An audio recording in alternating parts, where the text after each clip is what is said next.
ನಮಸ್ಕಾರ ಆತ್ಮೀಯರೆಲ್ಲರಿಗೂ. ಮೊನ್ನೆ ಅಂದರೆ ಮೇ 1ನೇ ತಾರೀಕು ಸಂಜೆ 5 ಗಂಟೆಗೆ ನನಗೆ ಗಟ್ಟಿಗೆತ್ತಿ ಮಂಜುಳಾ ಮೇಡಮ್ ಅವರು ಬರೋಕ್ಕೆ ಹೇಳಿದರು. ಕಾರ್ಯಕ್ರಮ ಇದೆ, ಬಂದು ನೋಡಿ ಅಂತ ಹೋಗಿದ್ದೆ. ಅವರು ಇದು ರಸಮಂಜರಿ ಕಾರ್ಯಕ್ರಮ, ಹಾಡುಗಾರಿಕೆ ಇವೆಲ್ಲ ಇತ್ತು. ಅದ್ರ ಜೊತೆಗೆ ಮಧ್ಯದಲ್ಲಿ ಒಂದು ನಾಟಕ ಇಟ್ಟಿದ್ರು.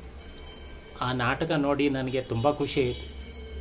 ಅಂದರೆ ಹಿಂದಿನ ಕಾಲದಲ್ಲಿ ಬಂಡವಾಳಶಾಹಿಗಳು ಕಾರ್ಮಿಕರನ್ನ ಯಾವ ರೀತಿ ದುಡಿಸ್ಕೊಳ್ತಾ ಇದ್ರು, ಆಮೇಲೆ ಎಷ್ಟು ಗಂಟೆ ಕೆಲಸ ಮಾಡಬೇಕಿತ್ತು ಅನ್ನೋದನ್ನ ತುಂಬ ಚೆನ್ನಾಗಿ ತೋರಿಸಿದ್ರು.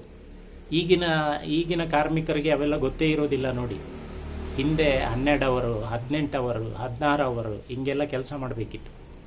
ಆಮೇಲೆ ಸಂಬಳ ಕೊಟ್ಟರು ಇಲ್ದಿದ್ರೆ ಇಲ್ಲ, ಹಾಗೆ ಉಪವಾಸ ಇರುವಂಥ ಪರಿಸ್ಥಿತಿ ಕೂಡ ಇತ್ತು. ಆಮೇಲೆ ಹೊಡೆತಗಳು ಇವೆಲ್ಲವೂ ಸಹಿಸ್ಕೋಬೇಕಿತ್ತು. ಆ ನಾಟಕನ ಇವತ್ತು ನಾಟಕ ಮಾಡಿ ತೋರಿಸಿದ್ದಾರೆ.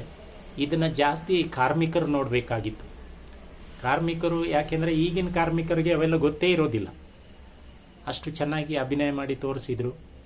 ಮೇಡಮ್, ನಿಮ್ಮ ಅಮೃತ ಜ್ಞಾನ ಟ್ರಸ್ಟ್ನವರಿಗೂ ಎಲ್ಲರಿಗೂ ನನ್ನ ಮತ್ತೊಮ್ಮೆ ಮಗದೊಮ್ಮೆ ನಮಸ್ಕಾರಗಳು, ಧನ್ಯವಾದಗಳು, ವಂದನೆಗಳು. ಥ್ಯಾಂಕ್ಸ್.